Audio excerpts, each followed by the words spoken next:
beat the Georgia Bulldogs, you're gonna feel the bulldog.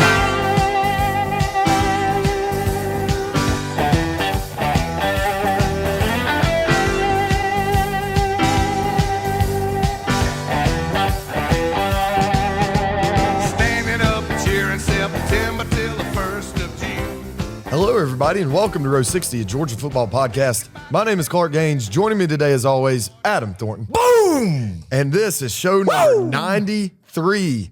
Hey, everybody. It's been a while. It's been a little bit, Clark. Been a little bit excited to crank this one out, man. We're recording on a Wednesday night before the Ole Miss game. How about that? Yeah. I'm feeling great, loving life. Proud to be an American, just proud to be a Georgia Bulldog. Exciting times right now, man. Big football game this Saturday. And, man, a lot at stake. I mean, golly, we're about in mid-November. Have no idea who's going to be in the SEC championship. Have no idea how the playoff scenario is going to work out. So, hey, this is going to be fun. Just kick back and see what happens with this Georgia football team. Huge 2 weeks coming up, Clark. 4 games left, man, and a lot just to shape out in the whole SEC, the whole country, really, the whole college football footprint. I'm excited about it. As a college football fan, we've said it time and time again, but this is why you love it. And what is November for, Clark? November is for contenders. Yeah, Brian Kelly, tell him I love it. If you have not seen that clip, it is great, Clark. Great impersonation of that. But I'm ready to rock and roll and see what this Georgia football team is all about in November, man. So let's go. Yeah, exciting week ahead of us, folks. We're going to talk about this past week, what Jacksonville is like. Yep. Adam, as you alluded, we're recording this on Wednesday night at 11 p.m. It's another delirious That's right. episode that we're cranking out here. We're very delirious. Very Wouldn't have tired. it any other way. Yeah. Wouldn't have it any other way. The reason we're recording so late is that we were in Disney World on Sunday and Monday doing a little family trip. Yeah. The Gaines family, the Thornton family all went down there together, and just like old times, had a great 2 days at Disney World. We'll talk a little bit about that here in a bit. We're going to recap the trip to Jacksonville, offense, defense, what happened down in I call it the Gator Bowl still. Yeah, it's still the Gator Everbank Bowl. Stadium. It's still the whatever, Gator Bowl. I call it the Gator Bowl. That's right. We're going to look ahead to Georgia versus Ole Miss, preview that game, what to look out for. Ole Miss has got a good football team, spoiler alert. And then some Week 10 games, talk about those. Week 11, pick them, and then a pick six at the end. So big episode.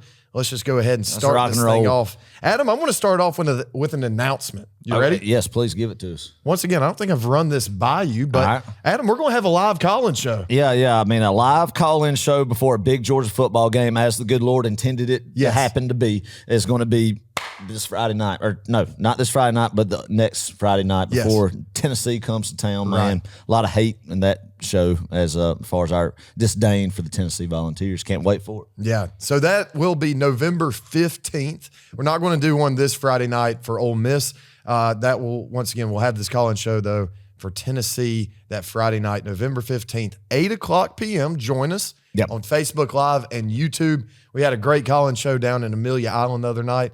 Lots of fun. Always great hearing from Georgia football fans all across the nation, whether you're from California, New York. That's shout out right. to you, Rich Beck. That's right. And all the way down to Florida. That's right. Just covering the whole United States of America, baby, from corner to corner, sea to shining sea. God bless this country. Love it. Yes, sir. Let's shout out some people, Adam. We've had even more people jump in on Patreon. Love that. Yes. So we're going to shout out a few people here. Andrew Dasher. I think he's from Savannah, Georgia. Don't know much about you, Andrew. Send us a DM. Yeah, Introduce yourself. And if you're not on Facebook, Andrew, I don't know if you've accepted our invitation or not, or even if you have Facebook, but if you are on Facebook, join our patron group. That goes for all of our patrons. Yeah, if you're not do. in our exclusive Facebook group, a lot of stuff is happening there too. Also want to shout out Caleb Sowell and Keys Roebuck. Yes. Adam, you know about those guys. Yes. Both of them are in the fire department with me. Great guys, great firemen, and from the 5 area community here in Cannon, Georgia, and love those guys. Appreciate y'all and the support, and just 2 fine men, 2 DGDs there. Yeah. And then Luke Gibbs, he's Yes. a UGA alum Yes. in South Carolina. We have a lot of people Awesome, from South man. Carolina fighting the good fight. That's good. And listening to Row 60. If it's the same Luke Gibbs I'm thinking about, he's a Stevens County Indian Yes. alumni. So haven't seen Luke in a long time. So Luke, if you're listening to this, man, good to hear from you. Appreciate the support and hope life treating you well, man. And good to hear. Yeah. So Andrew, Caleb, Keys, Luke, we greatly appreciate your support and all of our patrons' support. You guys help us keep this show running. That's right. And help us to get to more games and make more content for everybody. But if you want even more exclusive content and you're not on Patreon already, just join it. This is your sign right here. If you've been waiting on a sign, this is it. Patreon.com/Row60. Or you can download the Patreon app and search Row 60. It's just $5 a month, folks. Not a whole lot. And hey, hopefully, I'm not going to get too political here, but hopefully inflation is curved a little bit. Dang right. And you can afford that $5 a little bit easier in the future. So that's all I'm going to say. Yeah. Go ahead. Proceed. Okay, we're going to proceed. All right, let's talk about a trip to Jacksonville, Florida. Man, love going down there, Adam. We're going to get one more trip next year. Adam? Yep, we are. There's talks about in the Row 60 community, I've been hearing a little chirping, really? a little chirping happening Yeah. that maybe potentially next year we're going to have like a big get-together, our last hoorah in Jacksonville for at least, 2028. Let's crank up that about 5 notches on that talk and make it reality, baby. We got a year to plan. You can almost guarantee it'll be that kind of that same Halloween weekend, close to that. However, I guess what it'll be November 1st next year because we don't have a leap year coming in the next upcoming year. So yeah, let's do that, man. That would be awesome. Everybody come one last time in Jacksonville until you take a 2-year hiatus away from the game being played in Jacksonville. It's a stadium that's tore down, and we get another rendition of a stadium in Jacksonville. And I think everybody who has never been to a Georgia-Florida game in Jacksonville, man, I would encourage everybody, if they can make it, come on, because it's a great time, and it's going to be another good Georgia football season. I can already just say that, going into 2025 too, man. And good Lord willing, we'll all be able to do that. So, yeah, I love that idea, man. That'd be great. Just start saving your money, folks. And, if you're from a different state, hey, make the drive. If you're in Georgia, you can definitely make the drive. South Carolina, even Tennessee, North Carolina, you folks, Alabama, y'all can make the drive. That's right. If you're out in Texas like Blake Newman, you may have to hop on a flight, but just start saving now. Just hop on the a little bird. bit away. Hop on the bird. Come on. And let's make it happen, man. I think it'd be so much fun to have a bunch of Row 60 people all in Jacksonville for the last game. As we're not going to say forever. No. The next couple of years. So. That's right. But yes, we enjoyed this year's trip greatly. Speaking of patrons, Adam, we're going to share a lot of Disney World content with them. How was the trip to Disney World? Tell the people a little bit about it. Oh, it was good, man. Being able to take my 2-year-old daughter, a good age to go down there, and just good traditional family time. All about traditional family time, and that's what we were able to bless with the opportunity to do. Kind of make it our trip, down there, and piggyback a couple of days down there, and just look on her face, man. As a parent, as a father, you're about to find out.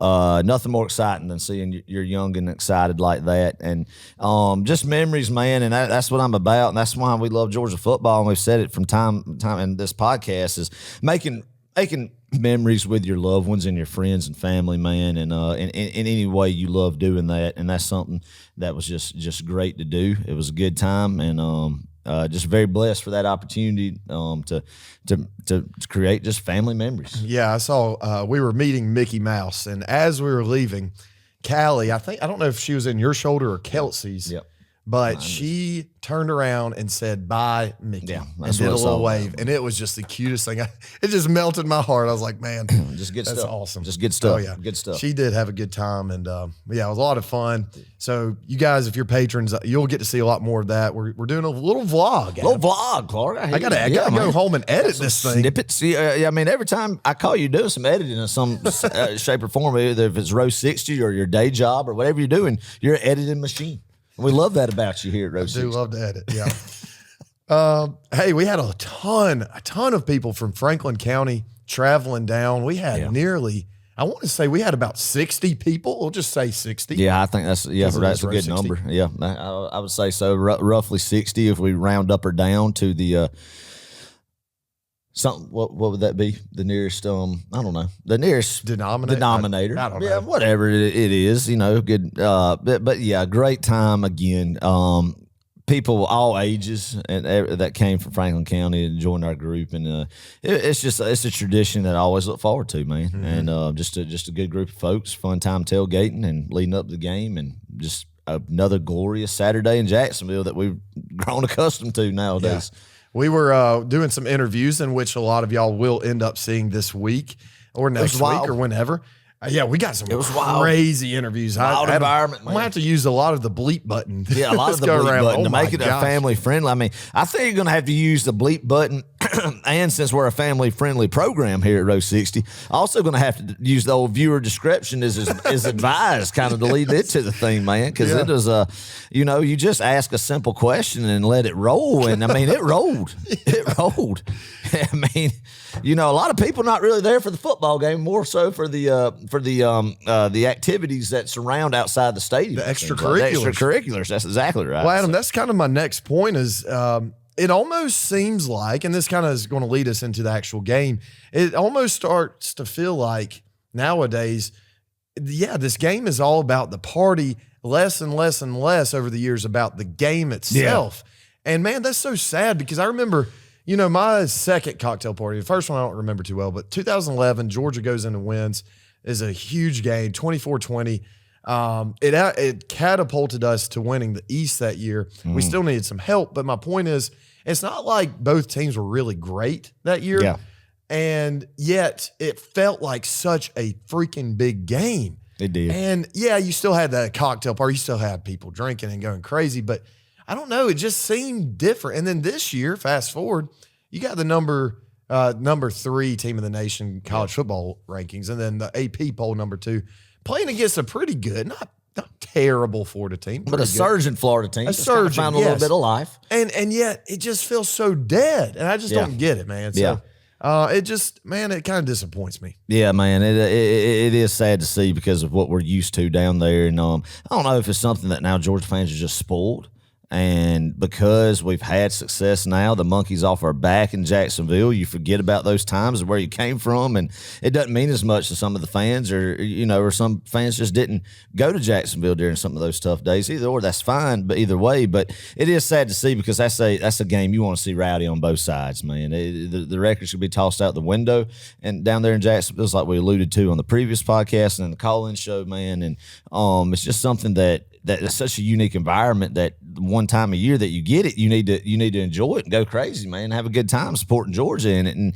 And whether you win by 1 or 3 touchdowns, 1 point or 3 touchdowns, it's always exciting to see Georgia beat Florida. And it's something that everybody in the Georgia Bulldog Nation, no matter how bad the Florida team is or how bad you think Georgia should beat Florida, should just be grateful to win down there because it's not like you're playing them in Sanford every other year. I mean, it's such a tough environment in Jacksonville. It doesn't matter the records. It's tough to win down there, and Georgia rarely just blows Florida out in Jacksonville, man. And vice versa.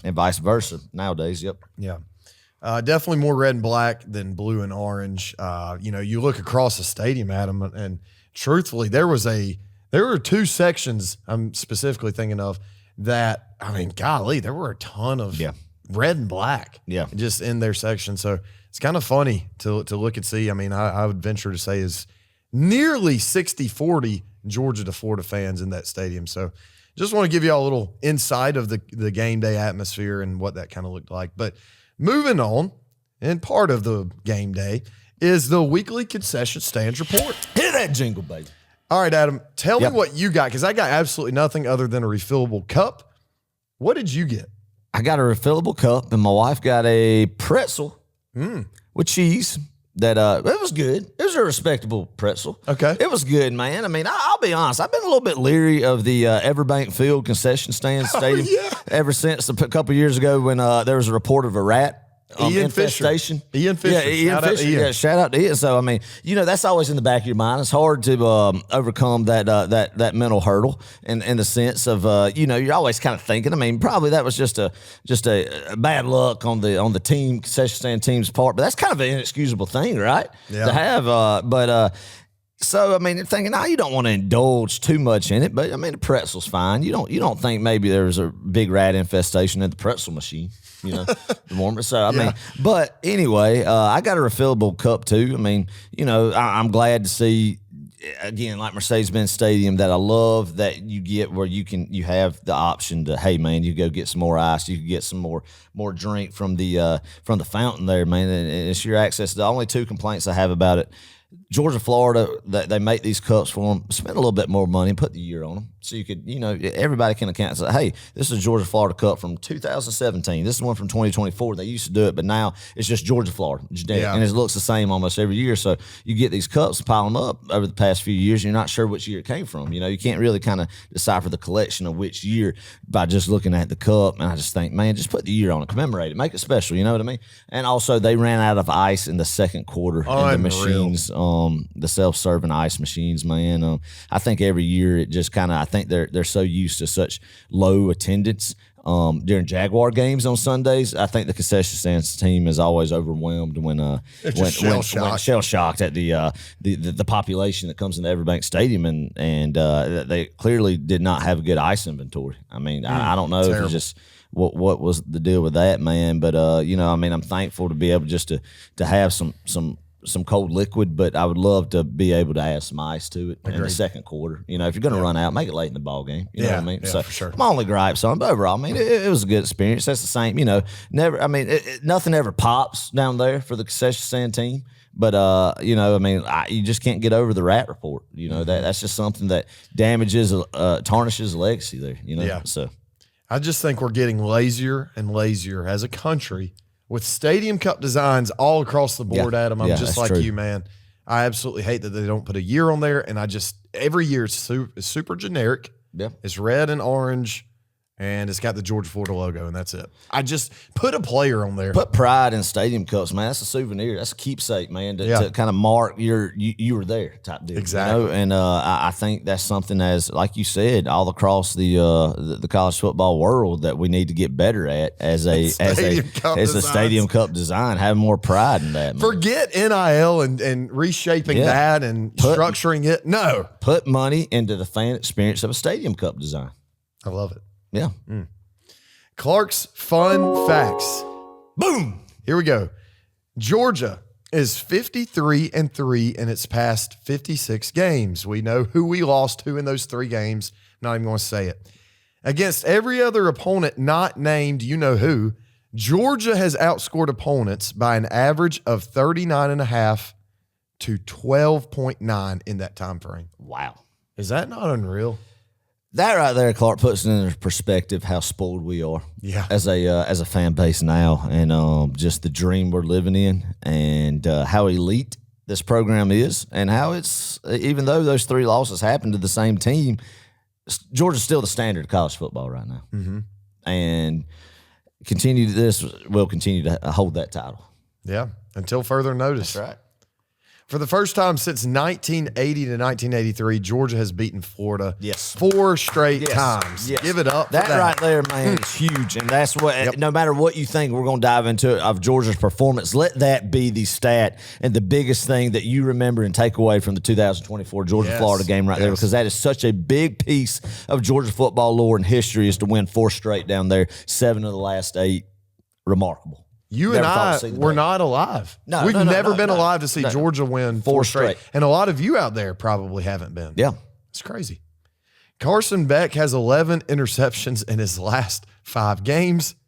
He only had 6 all of last season. Adam, without going too much, and actually, you know what? Let's just transition this straight into Georgia offense versus Florida defense. It only makes sense. Yep.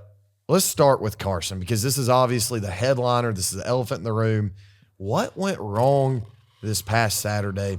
Let me just read the stat line, and I want to get your thoughts. Yeah, man. 25 for 40. He had 309 yards. You're thinking, okay, not bad. Not a bad day at all.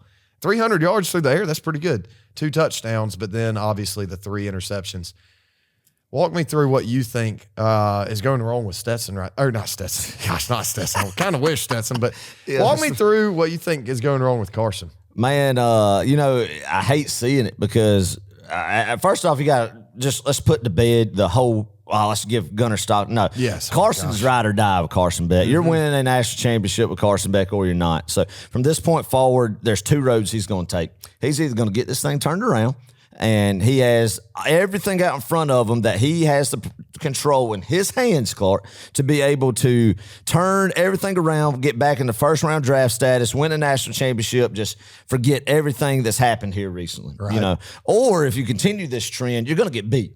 Period. I mean, you're not going to continue to be able to win football games and rely on your defense going forward as games get tougher and tougher, turning the ball over 3 or 4 times a game. Yeah. And let's just say this too.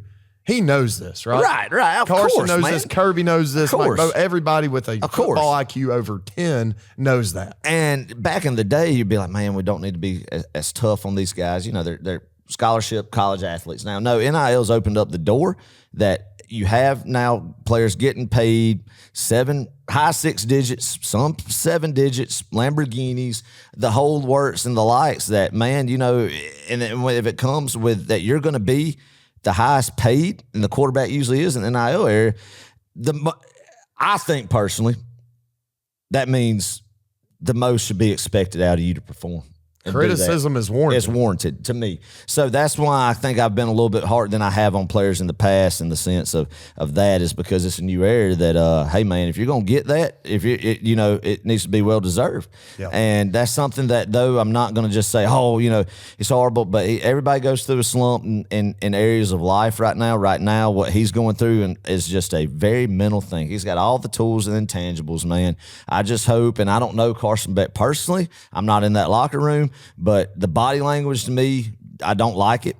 I don't like it at all. Yeah. I think it's just, and I think it's something, man, you appreciated about Stetson was, golly, the man could throw a pick, and he just seemed unfazed by it. And he'd come back out. And I think with Carson Beck, he's just different in the sense that I think he's trying too much, man. I think, too, I don't think there's not a desire to win by any means. I think almost he's putting too much pressure on himself.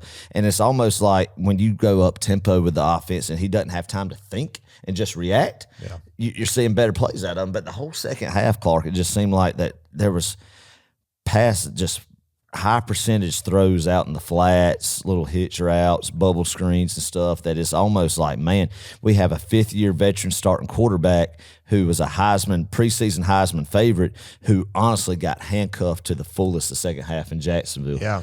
Not to lose the game against Florida. And that is not an offensive game plan or something you could have to win a championship, period. Right. He knows it. Everybody knows it. I told McKay, I said, it almost seems like figuratively, Mike Bobo took the keys away from Carson, his Lambo keys away from him, and it just didn't allow him to drive the offense in the second half. Yeah. And call me crazy, I don't think Mike Bobo exactly trusted Carson running the offense in the second half, and that might sound crazy and absurd, but yeah, look at the play calling. Right. Look at the play calling. We went with more quick game, and I'm not saying we didn't do bad, or I'm not saying we did bad with that, but it's just interesting, man. He's 2-0 against the Gators. I'm thankful for that. He's beaten the Gators twice, right, as a starter. But man, he's getting balls batted down. He's staring down receivers. He's not placing the ball in a place where your guy can just lean forward and go and get momentum. I think back to Dominic Lovett on the bubble screen, right to his left. He just misses him on the and Dom has to contort his body, catch the ball behind him, and then try to regain his momentum, and he gets stuffed, right? Yeah. And it's like if you hit him in stride, and there's so many little instances like that. Am I saying Carson Beck is bad? No. Am I saying Carson Beck won't turn this thing around? Also, no. But you look at certain games, you look at this Florida game in particular, he just didn't play well at all. And it's amazing we won by 14 points. Yeah, it is, man. And it is. You hated seeing that from Carson in the sense of just mentally, it's just not there. And you're hoping it's something that you could turn on switch because he is such a talented quarterback. And what we saw last year out of him, I think back to the Kentucky game in Sanford and many other games last year. And then he will, Clark, step up in a big moment and make an NFL caliber just throw that'll make your jaw drop. Yeah. But I think the inconsistency is just what makes Georgia fans pull their hair out right now. In the sense, I mean, you think about it. I mean, the one big long pass play he had in the second half, I think it was only one, was the Arian Smith on that third down. They had third and long, and I mean, nobody was around Arian Smith. So, I mean, it was not like it was just threading the needle, big time throw, but still he was able to avoid the pass rush and step up and make that throw. So that he made that play that had to be made at that moment. That was a big pivotal time in the game. But overall, man, when you have so many pieces that are clicking and coming together, especially on the defense side of the football,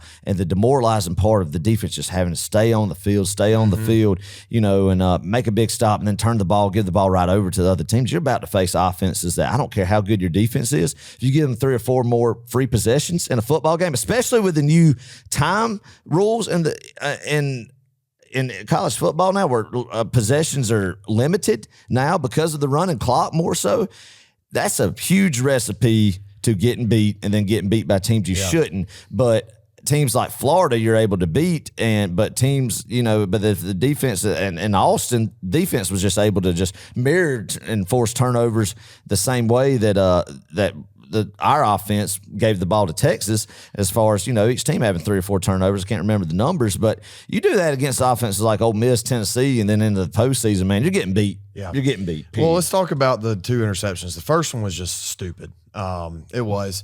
Looking back, everybody in the stadium was yelling, throw it, because London Humphreys, there was a second or two, he was wide open, but he just waited too long. His second interception is 1st and 10. This is what I don't understand. Mm-hmm. And this is what's concerning. It's 1st and 10 in the opponent's territory. You get 4-man pressure. I went back and watched. I was like, I got to know. Were they just bringing heat? Did Carson just feel like super under pressure? Was he about to get sacked? Not really. I mean, 4 against 5. And he throws it into triple coverage. He just forces something. Trying to make something happen. And my thing is, man, if it's not there, just get depth, get out of the pocket, go quick, escape, keep your eyes downfield. If it's there, throw it. If it's not there, throw it away. Yeah. It's not hard, man. And I'm obviously, I've never been a Division I quarterback. We're not in the arena, Clark. It's easy for me to sit here and say, but for once again, going back to this, he's $1 million quarterback, literally. That's the biggest thing now. Yes, sir. And he's getting paid to make these throws. So I think the criticism is warranted. I just want to say, I do believe in Carson Beck still. I do believe he will change this. He's the best option for Georgia to win that national championship. It's not Gunnar Stockton. It's Carson Beck. Ride or die. Ride or die. Get behind him. Yep. Get behind him. All Georgia fans need to be getting behind him in Oxford, Mississippi on Saturday, man. But it is concerned because I think all the national championship pieces to the puzzle are there except Carson's play at quarterback. But I'm not ready to just say it is what it is at this point, that he's regressed that much. I'm hoping that a light switch can turn on, and we think about, wow, what happened during this middle of the season, first part of the season stretch, and then all of a sudden the lights came on after Jacksonville. Yeah. That's just that glass half full, red and black glasses that me and you have, Clark. But and another thing too, man, what do you think about this theory, Clark? The new helmet radio setup, do you think it's distracting Carson or kind of putting him hearing Bobo way too much all the way into the snap? Potentially. That's a great thought. I mean, that's something I really haven't given much thought to.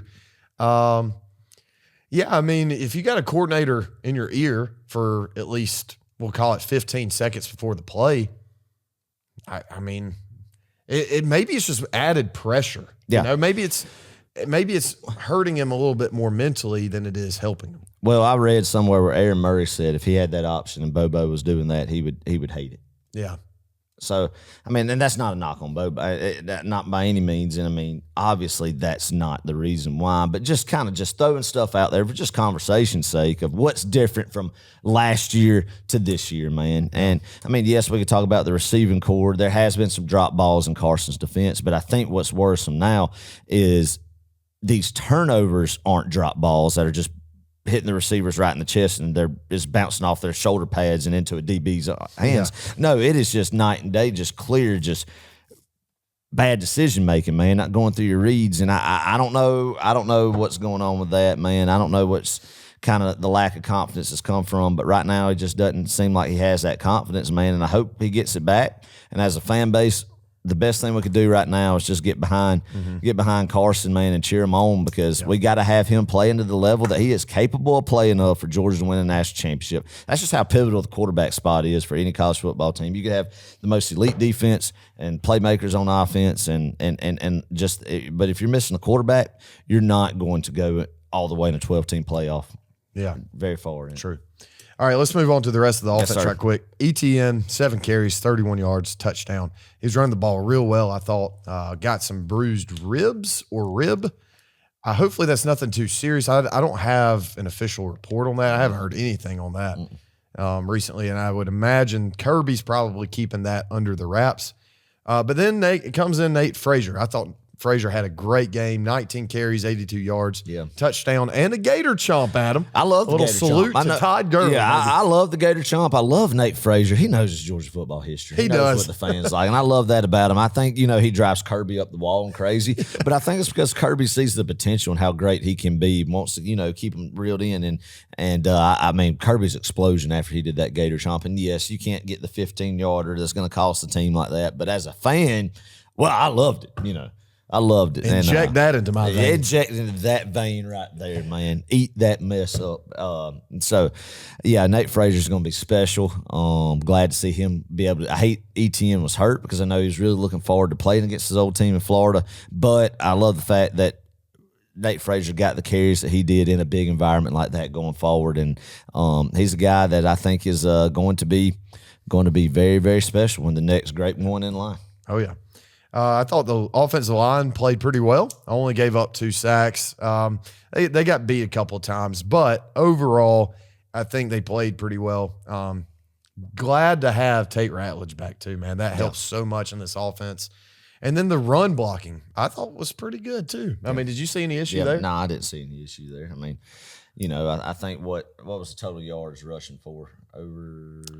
I don't even have that. I mean, it was over 100 something. So. I think it's like 130-ish maybe. Yeah, that's right. So, I mean, you look, you take away the turnovers, man, and the offense put up good numbers. Yeah. Total offense, I thought, and that Florida defense, I think, is obviously not nationally ranked the best as far as, rushing defense, but still, you did what you needed to do. You scored 34 points against Florida. That should win the ball game against them 10 out of 10 times. Yeah. This rendition of Florida against this Georgia defense. Right.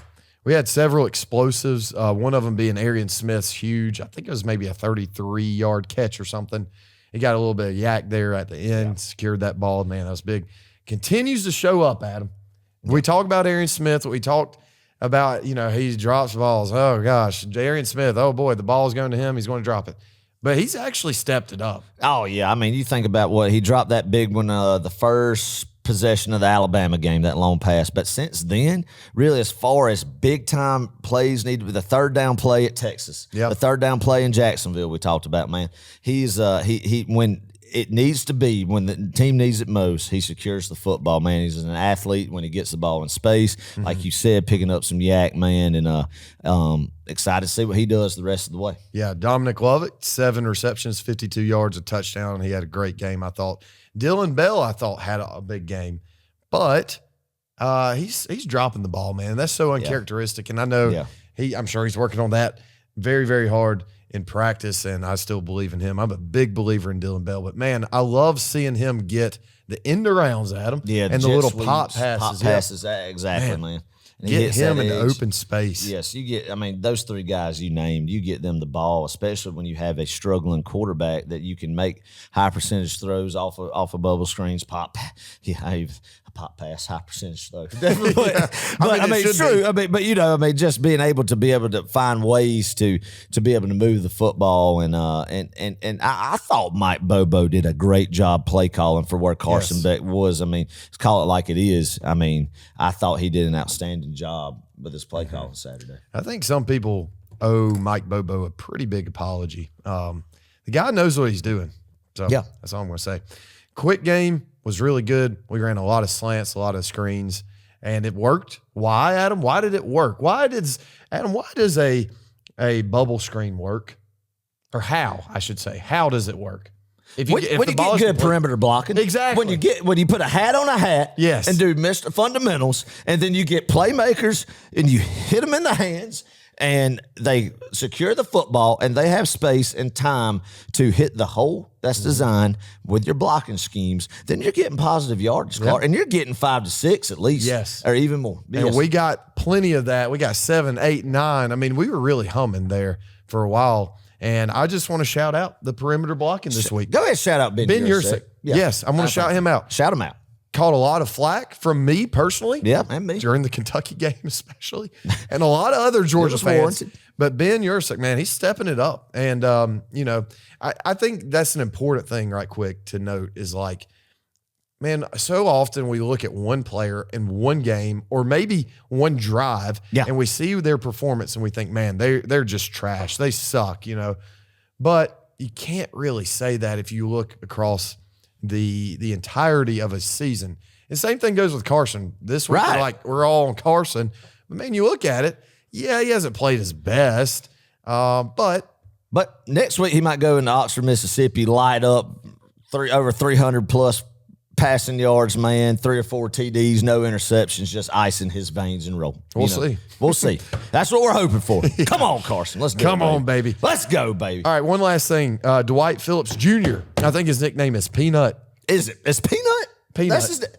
Where did you find that at? That's an Georgia football. Well, good. Instagram. Yeah, with the big touchdown at the end. Yeah, man. Old jet sweep right there on the goal line. Dwight Phillips around the corner, getting in there. The team loved it. I love seeing that, Clark. Did you see everybody when he was running back the sideline? That shows good culture right there. And I'm all about a good culture. You know that. I'm all about good culture. And that's something, man, that, I've kind of been honestly thinking about and wonder what the team culture is right now with kind of some stuff going on right there. But it just seems like it's good. It's going to be good under Kirby Smart, man. And and that was fun seeing them congratulate Dwight. I probably a guy who busts his tail in practice, maybe has some scout team looks, giving the D's some good looks on the scout team.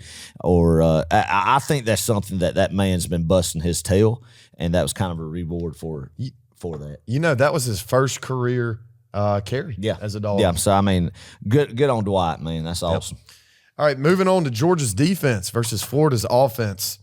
DJ Lagway, 2 for 6, 47 passing yards. He had the long touchdown pass there.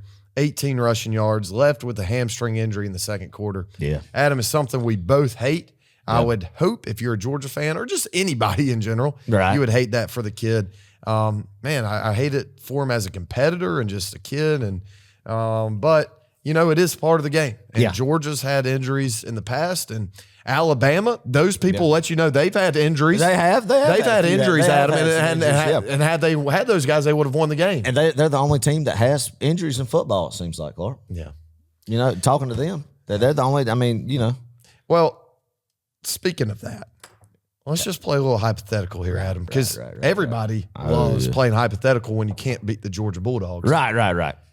If DJ Lagway is in that game, do you think they win? DJ Lagway, Clark, I was very impressed by him as a freshman quarterback. He is somebody, Clark, that is going to give Georgia fits. I truly believe that. If he stays at Florida and continues to progress like he should, he is going to be a special player that's going to give Georgia fits the next couple of years. I truly believe that. He looks like DJ Shockley.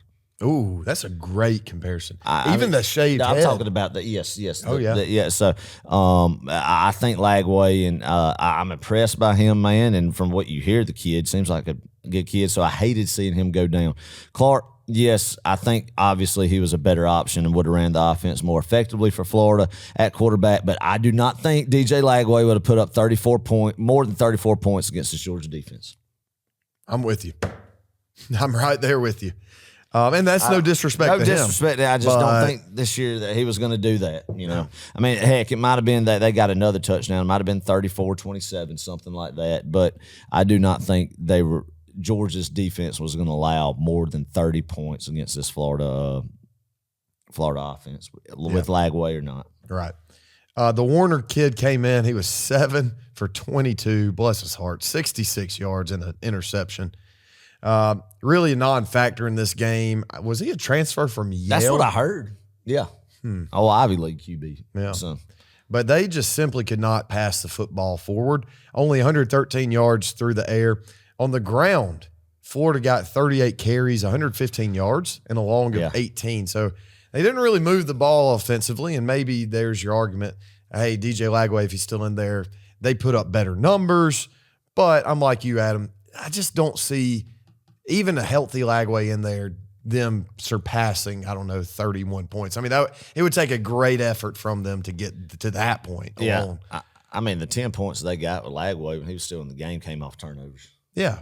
Short field came off turnovers, man. So, I mean, no doubt, I'm no disrespect to him at all because I'll call it like I see it. I'm very impressed with him, and I think he will give Georgia fits in Jacksonville and in Atlanta in 26 as well. Yeah.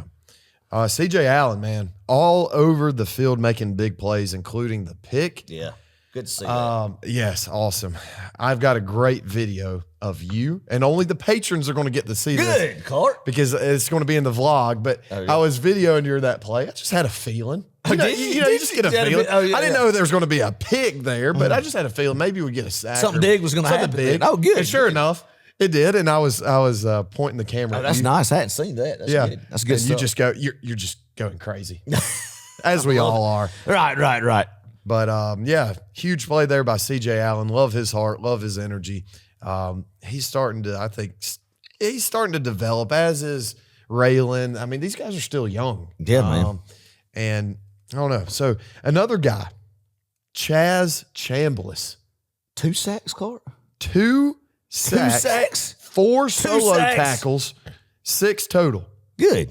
It has to be a career day for Chaz. I mean, seriously, it was a great day. Chaz Chambliss. Good on Chaz. Give Chaz a clap. We love that.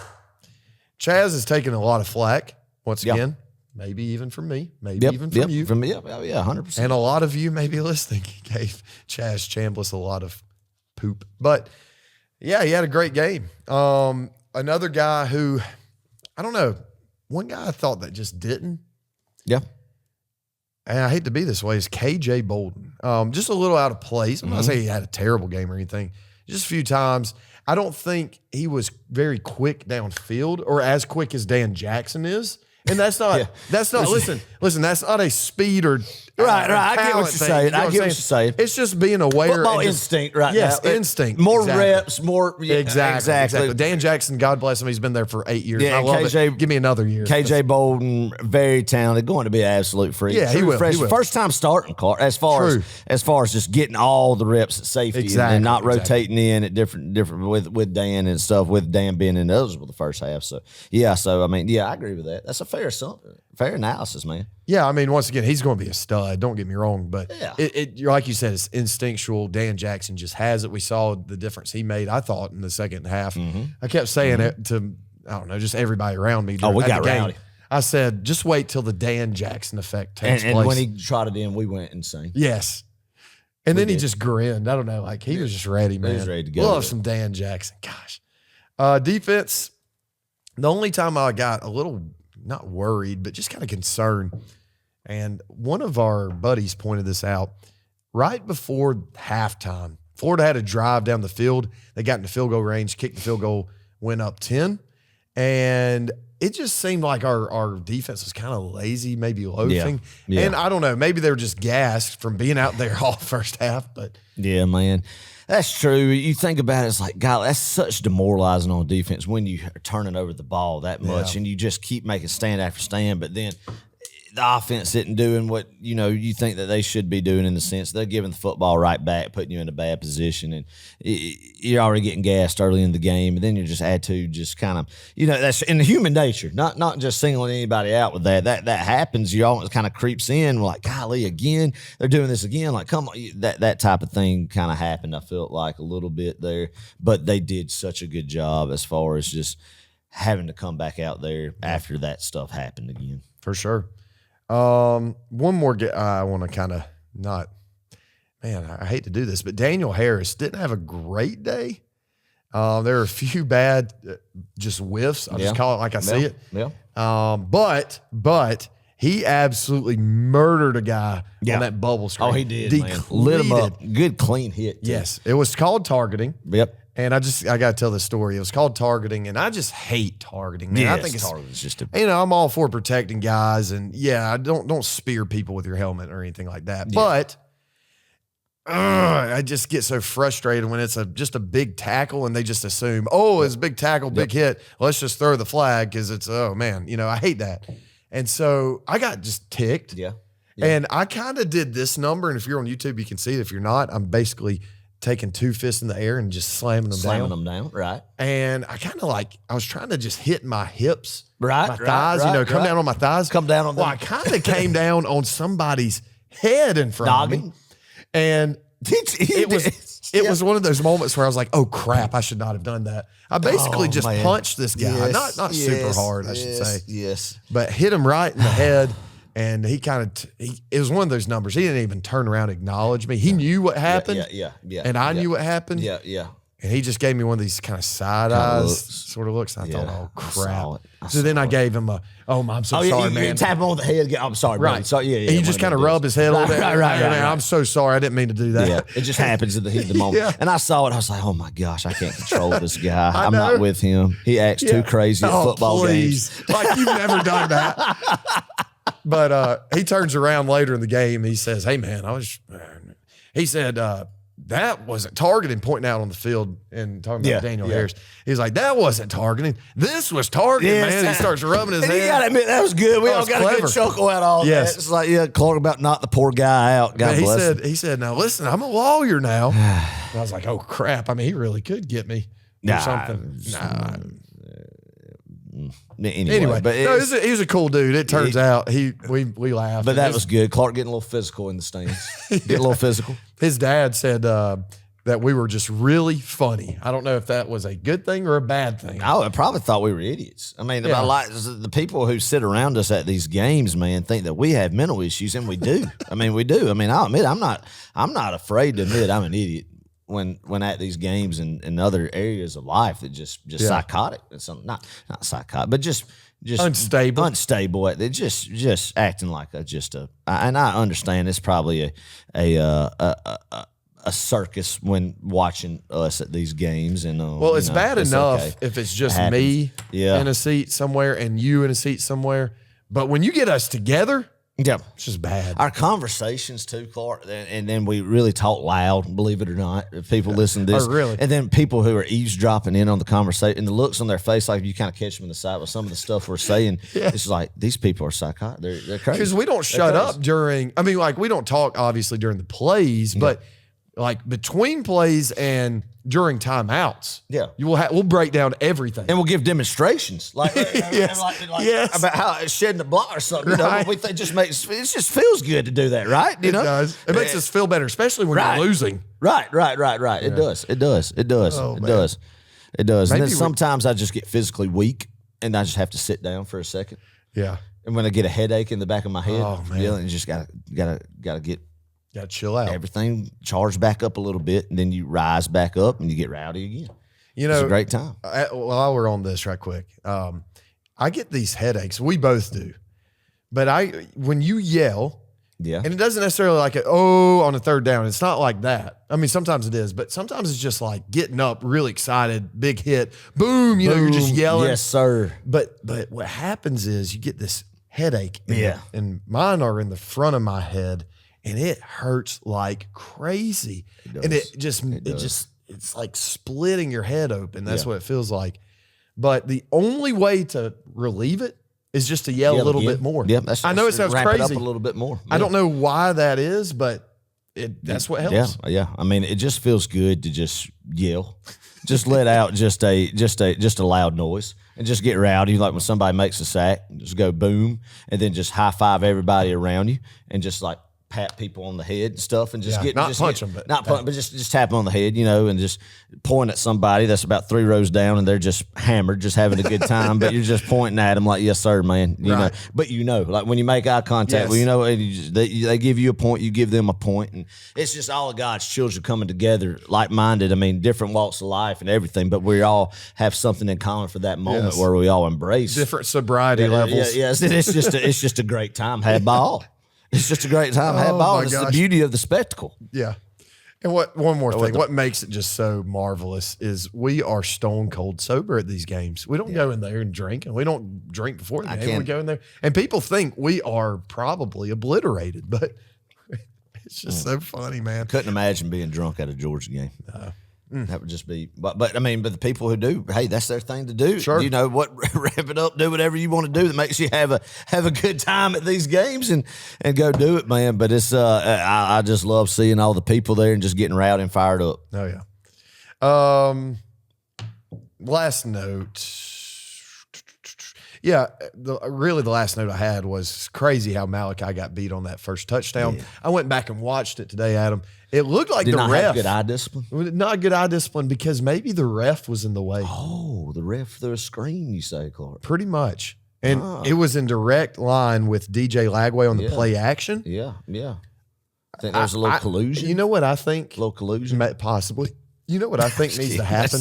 We need to start flying a drone where the linebacker referee, whatever we're going to call him, is. Right. We need to just fly a little drone about 10 yards up in the air. Well, granted, then you could probably hit pull a Randy Johnson, hit the drone out of the sky or something. Yeah.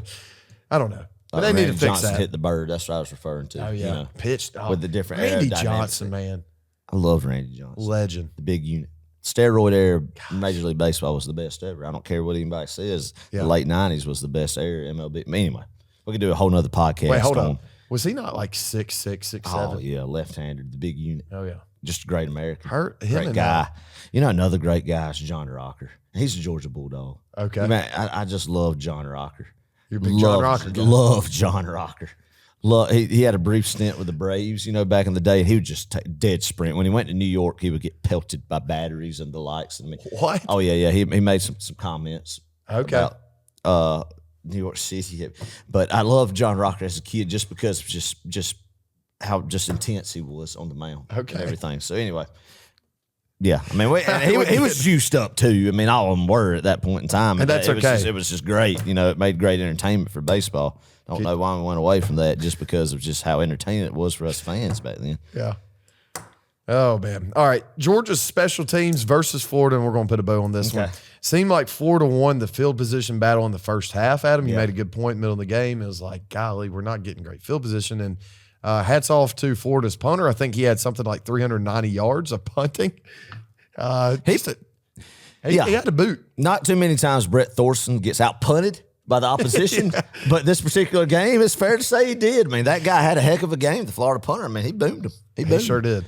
Great leg on that kid, man. Yeah. Good leg. Hey, Thorson did too. He boomed him 5 punts for 210 yards. Peyton Woodring, 2 for 2. Yeah, man. Huge 53-yard field goal. It's become just automatic. Knock on wood, though. But I mean, golly, you just when you trot them out there, especially when you need it, when you need 3 points for momentum, when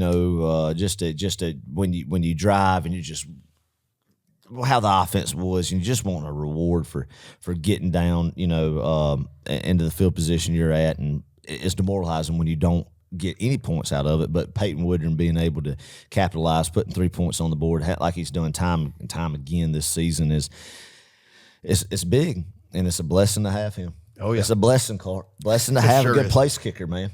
And a punter. Gotta have and a punter. I mean, when teams don't have good place kicking, dang. Adam, hard to win championships like that. Yeah, right, for sure. Last thing, bobbled snap on the field goal attempt. How could we forget a 31-yard loss or something like that? Love that, man. Set up a Georgia touchdown. I got another video during that play. Believe it or not, I had a feeling. Yeah. I had another feeling, and I was videoing pre-snap, before the field goal, and I panned over to you as the ball was just pitter-pattering across the field. And you're just going, oh my gosh. You're just like, Every time I see a loose football, it's human instinct. Just like I'm a robot programmed to, when I see a ball on the turf, just freely just spit it on the turf, man. And it's just up for grabs. Ball just comes out of my mouth. Fast as humanly Fumble, possible. something like that. Ball. Get a ball. All right, get a ball. Just something like that. Yeah. Yes. Love it. I think I yelled something expletive during that play. In excitement, it was just great seeing that just football just blow by the placeholder. Because we needed something at that point something in the big game. like that. And for it just to get, and it just being Florida like that, and just really sums up the Billy Napier era. It was just glorious, man. Yeah. Because it would have been a big momentum field goal make for Florida right there. True. I mean, that was a long snapper. Just go ahead. I was going to say that's kind of a 10-point swing right there. Yeah, and I can't even tell from where we were sitting and hadn't been able to rewatch it from that. Have you seen it? Did it go through the placeholder's hands? Did he just miss it? Was he not ready for the snap, or did it just sail? No. It was just too short of a like it got snapped too low. Oh, yeah, and it bounced. And I think it bounced and it just kind of went. It's great. I love a good special teams blunder when it's on the other team. Oh, yeah, the pandemonium just ensues. It's just great. Yeah. It's just great. Oh, man. Glorious. Well, hopefully we'll get some more special teams, big special teams plays this Saturday. Let's talk about Georgia versus Ole Miss, where we've wrapped up officially the Florida talk. Yes, we have. Georgia versus Ole Miss. Give you a little history here. Georgia leads the series 33-10 and one tie. Ole Miss is only 6-13 at home. So history tells us we got a good shot this Saturday. Last time in Oxford, though, good gosh almighty, 45-14 in 2016. One of the hottest games I've ever been to is 11 a.m. Adam, you and I were together at that one. It was miserable. It was awful. It was miserable. Everything about it was just miserable. Yeah. I remember walking out of that stadium and asking you, I vividly remember this. I said, Adam, do you think we'll ever win a national championship? Not that that was the year that we were going to win it and I had high hopes for that season or anything like that. I just saw teams like Ole Miss then. I was thinking, God, I mean, how in the world do you even compete with that? Yeah, we don't have the Jimmies and the Joes. Right. That day we were totally outmanned. Right. But now you look back on that day and you think, hey, it was all part of the ride. It was all part of it. There, exactly. What we witnessed worth it is being a part of this Joe's tail whoopings from beginning to end. That was, and seeing just and you appreciate the defensive backs that you have now. Thank God. Hey, because that day was just look, people can say what they want to about Dalen Everett, but was that Chad Kelly or Bo Wallace? No, it was Chad Kelly, wasn't it? Was Chad Kelly still the quarterback then for Ole Miss? I believe so. It just and then they put in Bo Wallace. No, Bo Wallace already graduated at that point. He was like 13, 14. Oh, 15. Ole Miss. Or maybe 15, up to 15. Yeah, 15, I think it was Chad. 15, 16. Yeah, it was Chad Kelly. Okay. It was. They had some receivers. They had some dudes on that team. Yeah, man. I mean, the defense just got picked apart by Chad Kelly that day. But, I mean, yeah, it's like he just throw a ball up. They were catching it. I mean, our brother Hugh, Reverend Hugh right there, that was in his heyday, right? The Reverend would probably love to go back to those days, Clark, and hopefully, and then, I'm sure he would love to go back to them days for many reasons, not just football reasons too, but other. Never mind. I just go down that road. This is not about brother Hugh. That's right. You without cast, but anyway, it's just that was a bad day. That was a bad day, and Georgia used to play Ole Miss, Clark, all the time, every year up till 2003, maybe they played about yearly. Last year, 52-17 beat down over Ole Miss. Yep. And that's that game. Yeah. I don't remember much of it. I just know we blew them out. Lit them up, man. And Brock Bowers had his first touchdown coming back off his injury, and the place went crazy. Yeah, cold night, fun. Really just got everybody juiced about what was to come. You thinking because that was the game that we were worried about. High profile offense, Jaxon Dart, good quarterback, facing them again this year, and defense really just great game plan and shut him down. And the offense just had a day, man. Hopefully we get that same kind of result. That's what the doctor would order. What the doctor ordered is, and it's going to be hard to replicate that on the road. But being able to have an offensive performance and defense performance like that again, in Oxford would be huge. Well, we did it out in Austin, Texas, so I don't see why we can't do it in Oxford. So. True. Good point, Carl. Good point. All right, here's who they've played this season. They have wins over Furman, Middle Tennessee State, Wake Forest, Georgia Southern, South Carolina, Oklahoma, and Arkansas. I'd love to know the total wins and losses for those teams combined. What their combined record is. It can't be that good, right? The best win on that schedule is South Carolina. True. And that was on the road. And yeah, they did kind of dominate that game. But then they lost 2 games. Obviously, most of us remember Kentucky. Bad loss, man. Bad loss, yeah, 20-17 at home. Then they went on the road to LSU, tough place to play. Gave one away. Yep, 29-26. So both of their losses have only been by 3 points. What's interesting is the spread this week. Georgia opens as a 2.5-point favorite. So that's kind of right on par with their 2 losses this season in terms of margin of loss. Offensively, let's start with their offense here, Adam. They'll go for it on fourth down everywhere. It doesn't matter when, doesn't matter why. They'll just go for it. Yeah. And that's so difficult to stop. They live and die by the explosive plays. They'll run Jaxon Dart. They throw jump balls, back shoulders, everything you can imagine. And here's what's craziest. They have 4 receivers, over 450 yards this season. Georgia, to put that in context, Georgia has just one. That's Arian Smith. Yeah. So these guys are slinging the rock all across the field, everywhere. Juice Wells, transferred from South Carolina, is a problem. Really good athlete. Trey Harris, they're the number 2 receiver in the nation in terms of receiving yards, rather. I think he's doubtful for this game. Yeah. That would definitely benefit Georgia. If so, they have 2 other receivers, number 19, Caden Lee, number 11, Jordan Watkins. They last week against Arkansas, they threw it to them a lot. And then one other guy I'm a little concerned about is number 8, Daquan Wright. He's a huge tight end, big target.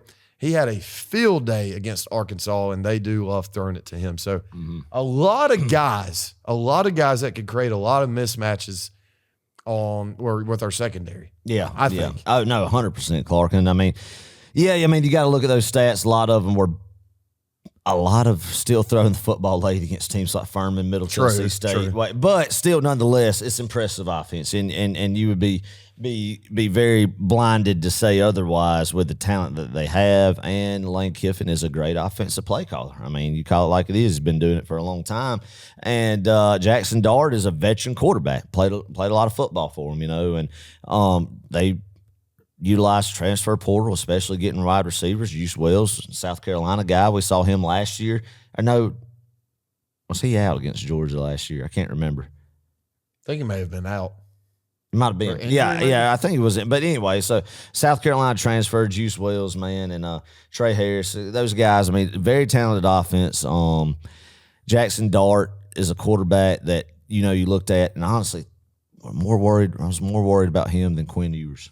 As far as just Dart's a guy who can do some stuff with his legs, man. I mean, obviously shut him down in Athens last year. Would love to see that same type of defensive game plan and a repeat of that. But it's something that, man, especially like we talked about, if the offense is not sustaining long drives, turning the ball over, giving Ole Miss extra drives, free possessions, good field position off of turnovers, it's going to be hard for this defense to stop this Ole Miss offense, with just how explosive they are and how they can just take the cap off of it. And especially if the defensive backfield is not, if the defensive front is not applying the pressure, and Jaxon Dart has all day to get comfortable in the pocket and throw the football, or being able to be good like he is, scrambling out of the pocket and making throws on the run and making stuff happen, extending plays with his legs.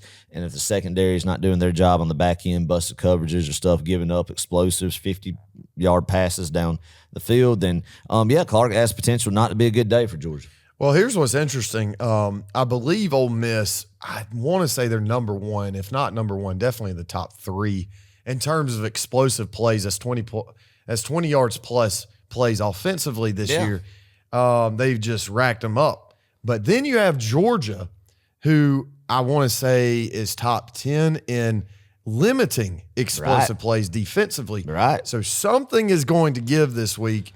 And I like to believe, man, that defense wins championships. I agree. But offense wins games. That's what they say. So it's going to be really, really interesting to see this matchup between Georgia's defense versus Ole Miss's offense. Henry Parrish, number 21, is their go-to back. He has 678 yards, 10 touchdowns this season. He's a senior running back. I think he played some last year with Judkins, and then obviously Judkins went to Ohio State. So all this to say, they've got a really high-powered offense. They are super, super aggressive. I would argue to say they are the most aggressive offense in the entire nation, just because it's Lane Kiffin. Yeah, man, and because they go for it like they do on fourth downs. As a defense, if you're able to stop them on fourth down when they go for it, especially when Kiffin will even go for it on his side of the field, and you limit that, that's when you could really capitalize for Georgia on offense and make this game into into a route possibly. Yeah.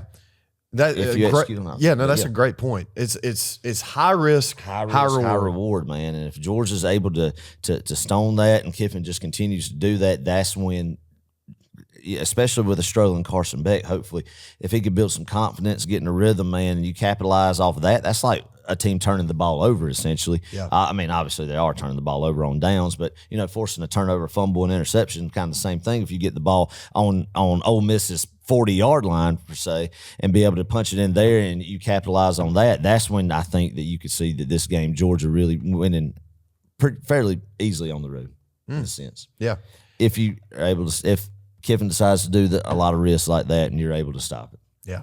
And that's a good point. They are in wounded animal mode. Yeah, got to have it, no. Yeah, they really do have to have this one in order to, make it to the playoff. I think they're not going to go lose 3 games, even if it's SEC games, and make it into the playoff. In my opinion, unless just some crazy things happen. But Ole Miss right now, they're poised to win this kind of game. I think they're in a very low. It seems more low stakes for them now. The pressure is kind of off. They're in wounded animal alert. It's like, hey, you just got to go play and fight, and that's what they love to do. They love to scrap and be aggressive, and so that could bode dangerously for Georgia. Well, Lane Kiffin is past due to have a big resume. Yes. I mean, one thing too, and then, but again, that's the thing that kind of comforts me thinking about this football game is when's Lane Kiffin won a big game at Ole Miss? 2021 Tennessee on the road. But was Tennessee ranked? Right, I don't remember what they Another were like one at that point potentially. I went back and looked at this because I knew you were going to bring this up. Yes. 2022, they beat Kentucky at home. Kentucky was I think maybe ranked number 9. Yeah. But I mean, that's kind of. But yes, exactly. I mean, he never beat a Saban Alabama team. Choked away a big one in Baton Rouge this year. Got blew out by Georgia last year, man. So it seems like Kiffin's Ole Miss has gotten to a sense where it's almost equivalent to James Franklin's Penn State winning the games that they're supposed to win. Well, besides Kentucky this year, so that might be a bad analogy on my part. But big games, top 10, top 15, top 25 showdowns, it's hard for Kiffin to get over that hump. Yeah. And I'm hoping he's going to be to the point where he's extra aggressive with his play calling. That's going to lead to some miscues and some good opportunities for Georgia's offense to capitalize and Georgia be able to come out of Oxford, Mississippi with a good win. For sure. Last note about their offense, they do rank 111th in time of possession, and that is because they go so high tempo. Yeah. And, if they get stopped, they're kind of done for on offense. Yeah. You got to stop them. You got to bring some pressure.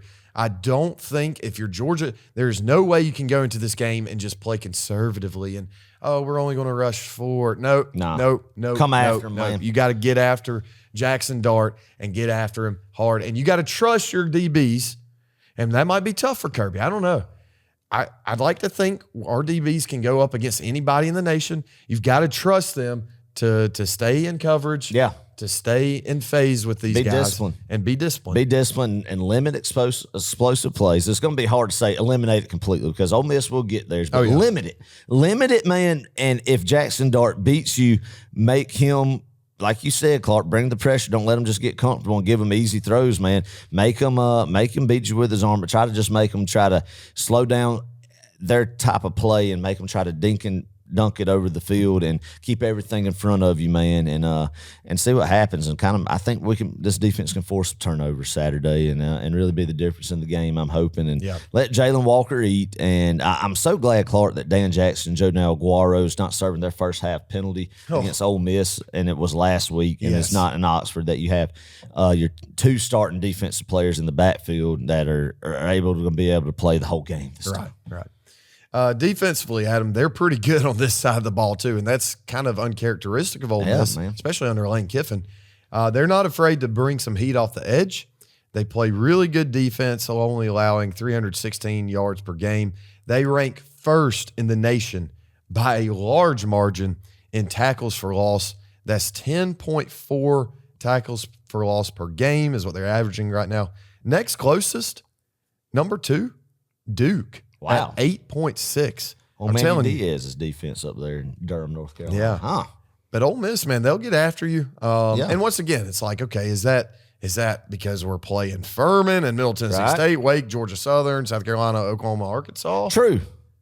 I don't know. We're going to find out Saturday. We're going to find out. Pete Golden, second year as defensive coordinator. Many remember that name of Pete Golden being Saban's defensive coordinator for a while at Alabama.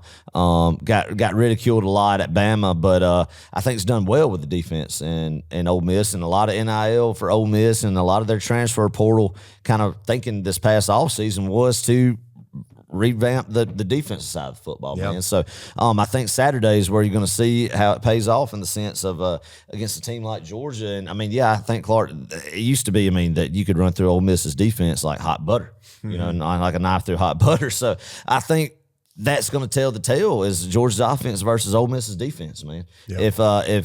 If we turn the football over, then it could be, don't even want to think about it. What could happen? Could be bad. They are second in the nation in sacks. They are sixth in the nation in scoring defense, only allowing an average of 13.2 points per game. They're very good at stopping the run, only allowing 82.2 yards per game on the ground. I think that's top 10 as well. So if you look at this statistically, you're thinking, oh, gosh. Yeah. Like I just said, though, is it because of their quality of opponents they played, or are they just that good? Thank God the game's not played on paper. Yes, that's true. It's played between four white lines, man, and on a 100-yard field. So that's sort of, that's a little bit of Ole Miss, what they are as a football team. And Adam, I don't know if I love this matchup. I'm starting to get a little worried. Are you? I don't either, man. And I keep going back and forth. I'm very worried about it. But then you think, man, these are the games though that just Georgia's been bipolar this season in the sense of, is it that they show up like they did in Austin, Texas at Ole Miss? And if they do that, they're going to win, I think, pretty, convincingly in the sense. And we're going to feel very good coming out of this football game. And you think Lane Kiffin just hadn't done well in these games in the sense where he almost just outthinks himself, does stupid stuff on offense, and we'll get some free possessions from their miscues on offense. That's the kind of thinking you want to have. But then you think where the offense has that you could call it a trend as far as turning over the football, and you can't do that against a team like Ole Miss, especially on the road, and expect your defense to do what they did in Austin and match the turnover margin, and each team have 3 or 4 turnovers. So I don't know how to think about this game, Clark, but I'm with you, man, that I honestly get a sicker feeling about it each day as we get closer to this football game. Yeah. Hey, like I said, you got to get after the quarterback. If we can do that, I'm feeling real confident. Yeah, man. And first off, of course, like anything, stop the run first. Mm-hmm. Don't let him get bounced, man. Make Jaxon Dart beat you with his arm, and if he does, again, like I said it time and time again, tip your hat to him. But I think this is going to be a game that is going to come down to, again, who has the most rushing yards and who wins the turnover battle. Yeah. Point blank period. Who wins the line of scrimmage? Mm-hmm. Who wins the line of scrimmage? That's what it comes down to in every SEC matchup, especially big time SEC matchups like this. I think our defensive front is going to have a game, man. Yeah. I think I heard Josh Pate talking about this on the way over here, actually. He brought up a good point. All this really boils down to for Georgia is blocking and tackling. Can you block? Can you tackle? True. It's that simple. True. That's exactly what Kirby says. Can you block? Can you tackle? If you can do those two things effectively, you're going to win this game if you're Georgia. Game. As easy as that. But if you have problems in either one of those categories, look out, because Ole Miss is a team that could definitely beat you. As good as you are as Georgia. It's a Jekyll and Hyde thing this season. Yeah. We don't know what we're going to get Saturday. It's so hard to sit here and predict on Thursday night. It is now Thursday, actually Thursday morning. Yeah. Oh, is it? Oh. 12:10. Welcome to Thursday. Welcome to Thursday, everybody. But, Clark, this is something that, just say it one last time, again, can't reiterate it enough, that teams like Auburn, Mississippi State, and Florida, you were able to have the offensive miscues that you had and win the football game, and pretty, fairly convincingly against those teams. You can't do that in Oxford, Mississippi, period. Yeah, I see it. 72 degrees. Rain potentially. That'll be an interesting dynamic. Now, if that'll be an interesting dynamic right there. That'll be very interesting. If it starts raining, give me the Dogs. Oh, I hope it does. I hope it pours. I hope it's a monsoon, baby.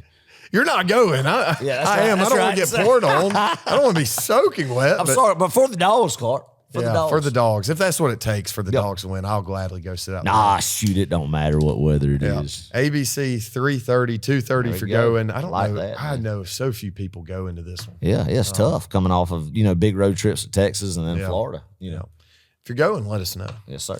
All right, so that's Ole Miss for you there. And I'll give you, and me and Adam will both give you a score prediction here later. Let's quickly go back to Week 10 games. Ohio State at Penn State. Let me preface this. I don't think I watched a single one of these. No, I didn't. I know I did. 100% did. So we're just going to kind of make a really quick comment. Yeah, let's do it. Brief. Ohio State at Penn State, 20-13. Ohio State wins. Yeah. Oh, man. Good old James Franklin. I hate it for the Penn State fans, man. But then again, Do you? But then again, I don't, because I don't respect that program whatsoever. Period. Okay. Never have, never will. All right. Never will. So anyway, another time where Penn State gets all their hopes up of beating Ohio State and they fall again in Happy Valley again. Only by a touchdown, though. I mean, Ole Miss at Arkansas, 63-31. This game got out of hand. hate it for the pit boss, man. Hate it for the pit boss. But Yeah, Jaxon Dart had over 500 passing yards, and I think I might have even said Arkansas wins this one. Way off on that one. You'll have that. But I do think Arkansas turned the ball over. Taylon Green went down for a little bit. I think maybe came back. Yeah. Just a lot of miscues. Things just unraveled. Oh, yeah. You'll have that. You will have The that. game of American tackle football. Oregon at Michigan, 38-17. Oregon took care of business. I literally cannot tell you. I don't even know what uniforms either team wore. Well, I can tell you what Michigan wore. Maize and blue. Yeah. Yeah, I mean, 100%. But I mean, Michigan, it's amazing. The team who won the national championship last year, just the culture that was built there. Then Harbaugh just leaves, and then I love it. Now they're just at the bottom of the cellar. Good on Dan Lannon, first year in the Big Ten, going to the big house, and shoot, just first year in the Big Ten, beating Ohio State and Michigan in the regular season. That's awesome. Yeah. Love it. Texas A&M at South Carolina. I think we did. One of us called this. I can't remember. 20-44, South Carolina. Shane Beamer. Nice guy, Shane Beamer. Nice Hold guy. up. Oh, do you? Our old friend Shane that we don't get to see this year. Shane. Yeah, with the family. Just the guy that he looks like the guy that you see when you go pick up a picture frame from Walmart that has the generic family and the photo Stock frame photo. that you take out before you put your picture in, the stock photo. That's Shane Beamer. He's the guy that you see in the photo frame. So, there again, but good job for Shane Beamer in all seriousness, man. I mean, there's been some games that I've honestly thought South Carolina looked more impressive this year than I thought they would. So, good on Shane. Hey, Clark, going to Death Valley later on and Thanksgiving weekend against Dabo Swinney, the Clemson Tigers. How glorious would that be? I mean, can we even get our thoughts and hopes up for what that might be? That would be amazing. That'd be hilarious. I will. That's the one time I'll ever pull for South Carolina, by the way. I love it. I pull for them every year in that game. All right, Kentucky at Tennessee, 18-28. Tennessee wins. This game was really close. Kentucky fought pretty hard. And, I guess congrats. I think Mark Stoops' tenure at Kentucky, even though he's done a phenomenal job over the course of his career there, just kind of running out of gas there. I think we'll see a swap very soon in the Bluegrass State, and probably a mutual decision to part ways. Pittsburgh at SMU. SMU won this 48-25. Look at Rhett Lashley's Mustangs, Clark. Okay. Rhett Lashley's Southern Methodist University Mustangs. I'm looking at I it. like the Mustangs. I kind of like the Southern Methodist University Mustangs, man. I did say I'll have to just pat myself on the back a little bit during our previews this year that I said that the SMU Mustangs may be a dark horse ACC championship contender. They are poised to take this thing over. So they are right now looking to be, if they continue to win, could be in Charlotte their first year in the conference. Wow, great on Rhett Lashley. I mean, give him a hand, Let's man. give Facing Rhett- his hey. former, Red, white, and blue, too. I mean, I'd love to see a SMU Miami ACC championship game up there. Rhett going against his former team that he coordinated. So, I mean, good on the Mustangs. Congrats, Mustangs. Pulling for you in the ACC Mustangs. Will you give the people a nay? Huh? Will you nay? Nay. What? Oh, man. Oh yeah. That's what I think That's of. what. Well, that's not a nay, That's but but- yeah. That's what a horse does. Sounds like a fart. One game that was not on our pick 'em last week, but we got to talk about it. Louisville at Clemson, 33-21. Ha, ha, ha, ha, ha. Doing what the Clemson Tigers of today do when they play a team with a pulse. Hey, is Clemsoning back? Yeah, it is. It is back in full force, man. You look at the schedule between when we opened up and gave them their tail whooping in Mercedes-Benz Stadium Labor Day weekend to now the stretch of teams they played, their overall record, man. And from Georgia to Louisville, there really wasn't much of a team that really was respected, Clark, if we're going to be honest with you. And they got their hopes up in Death Valley. And Louisville came in, and Jeff Brom, a football guy. We've mentioned it on that podcast for years now that Jeff Brom is a football guy. Clark, a lunch pail guy. First one at the office, last one to leave to cut the lights off in the building type of guy that we love here at Row 60, right? And we love Jeff Brom and thankful for Jeff Brom going into Clemson Memorial Stadium and just whooping that tail. So Whooping what? whooping that tail. Okay. That's right. I thought you were about to say something differently. I was about to say, all right. I mean, we're really cranking it up about 5 notches. Hey, one more team I want to shout out. The Vanderbilt Commodores. Yeah, man. This one's for you, Will Snipes. Diego Pavia. Pavia. Donald Trump won the state of Alabama. Yeah. But Diego Pavia dominated the state of Alabama. The kid beat Auburn last year with a whole different team, New Mexico State. Yeah. And then he did it again at Vanderbilt. Owns brother Hugh Freeze. Yes. 3-0. 3-0. 3-0. He beat Hugh Freeze at Liberty twice. Okay. No, he beat Hugh Freeze at Liberty one time, then beat Hugh Freeze at Auburn, and then beat Hugh Freeze again at Auburn. So, wow. That's exciting. That's awesome. I inject all that into my vein. I mean, I love saying that, but it's true. Just keep pouring, refill my bowl of Auburn tears from Opalanka. Yes. I can indulge in them 24/7. All day, man. Love what's going on there. Go ahead and give Clark Lee SEC Coach of the Year. It would be an absolute travesty if he's not. Yeah, I agree. Oh, yeah. I mean, yeah. Do it. Love it. Love it, man. All right, week 11. Gosh, cannot believe we're in week 11 right now. That's insane. Number 4, Miami, is on the road in Sanford Stadium Jr. That is Georgia Tech's Bobby Dodd. Mark Richt Field. Yeah, I like that. Yep. 12 o'clock ESPN. Mark Richtfield. That one's good. Adam, are you getting like upset vibes from this? Or no. I'm not. Maybe Tech has a little bit of lead just to get everybody's hopes up, so it would be glorious, and I'll come tumbling down in the second half. Cam Ward might just smoke them from the beginning. Clark, do you remember week 0? And yes. Brent Key and the Yellow Jackets beating Florida State and Ireland. How big of a win that was at the time, beating the top 10 Florida State team. Have you kept up with the Florida State Seminoles since? A little bit. Have you kept up with the Yellow Jackets and Georgia Tech since? It's little hilarious to think of the narrative that Brent Key, and even Georgia people like Brent Key, man, he might actually be somebody we need to be nervous about. Brent Key and the Georgia Tech Yellow Jackets, some of them actually said they were a dark horse for ACC contention. Definitely to make a big leap in the program from year 1 to year 2 of Brent Key. Or is it year 3? No, it's year 2. Year 2, full year. Go back to that word, program. We don't say it that way on Program. Program. That's right, the program. the Georgia Tech program. Clark, if you look at Georgia Tech's remaining schedule, very good chance that the Yellow Jackets of Georgia Tech and Brent Key's second year could be sitting at home during the holiday season. Really? And not going bowling.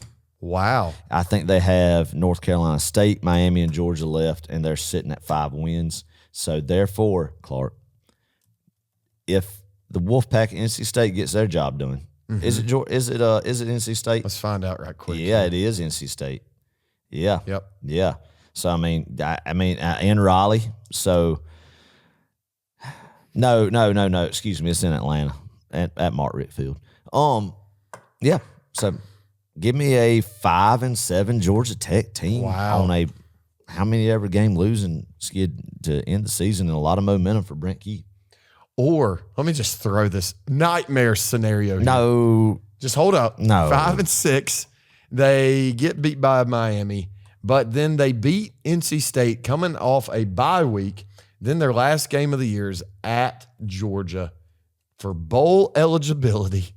What if they pulled off the most crazy They're upset not of going all to do time. it. Not going to do it. Nope. Nope. happening. Kirby will have them ready Friday night game, man, especially kind of after, even though you won the embarrassment last year in Atlanta. Yeah. All right, so going back to this, Miami at Tech. You're saying Miami? Yeah, Miami. I'm not doing it, folks. No, but don't give me do Miami that. to win. I do think Tech is going to keep it within 10, though. So Miami won't cover, but we'll see. All right. Fair enough, man. Number 11, Alabama at number 15, LSU, 7:30 ABC. Alabama favored by 3 points, Adam. Oh, really? 3. Man, give me LSU, Clark. Ooh.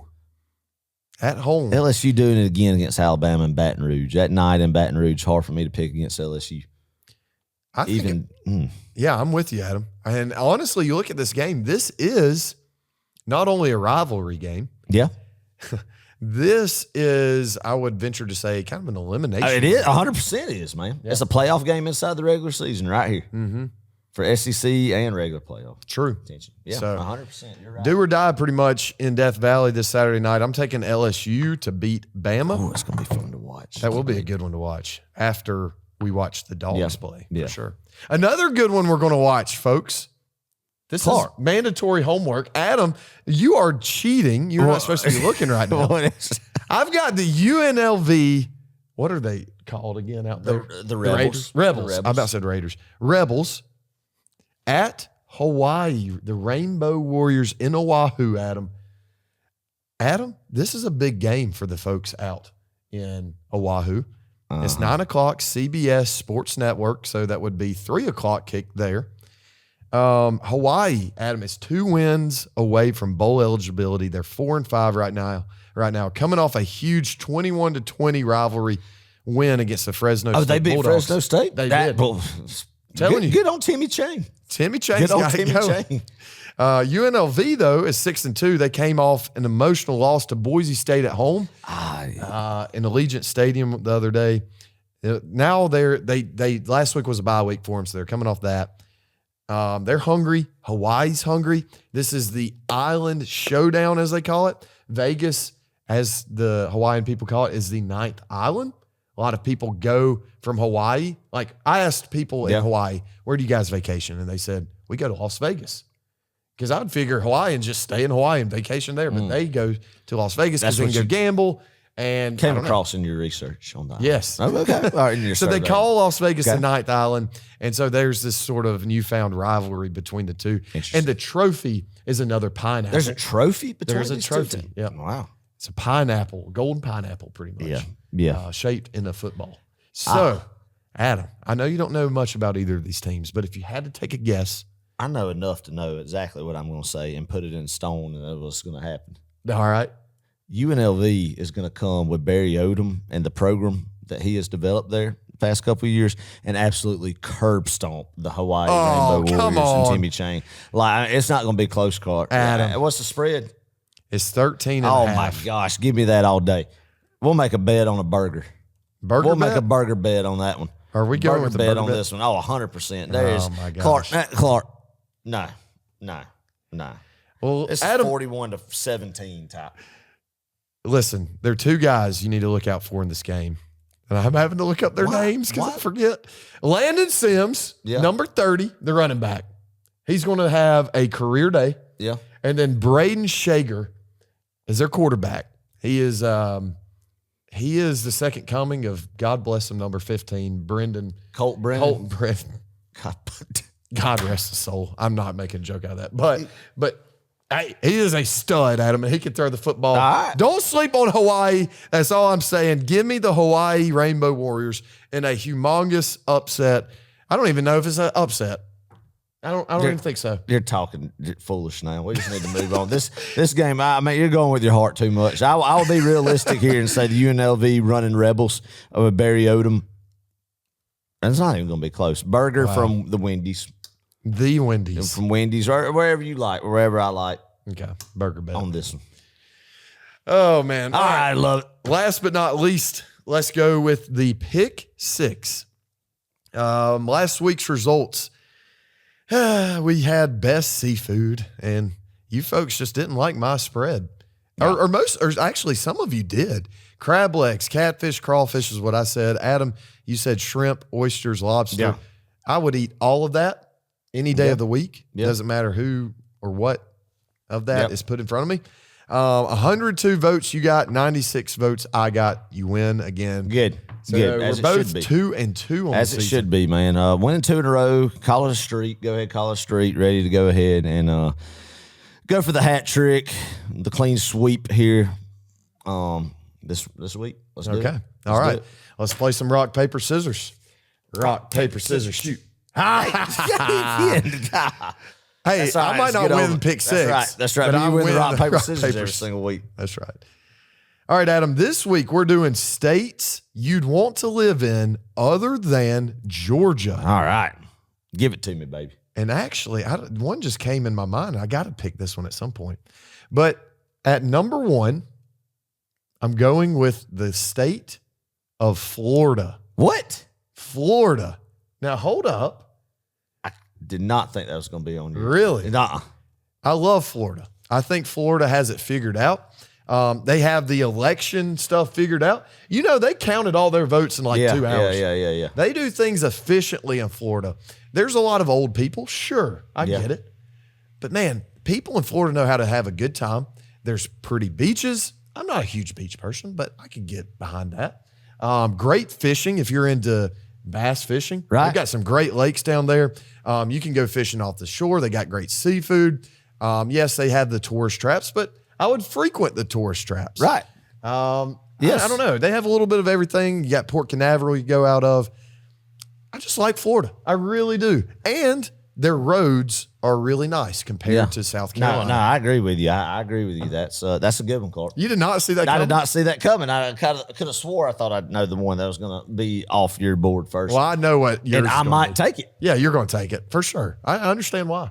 Huh? I understand why you would. Yeah, go ahead. The one like your one. You think I'm going to take it? Yeah. The next one, the one that I had in my mind next, I think you're going to take it. No, I'm taking Texas, baby. That's what I was thinking. Yes, sir. Yes. No, I thought there's another one I thought that I was going to take that was going to demoralize you. Oh, no. But I'm not taking it. Don't worry. Okay, good. Give me Texas. I love Texas, man. I love East Texas. I really love West Texas, Clark. I love the tradition. Keep going. Have you ever been to West Texas, Adam? No, I've not been to West Texas, but that is beyond the point.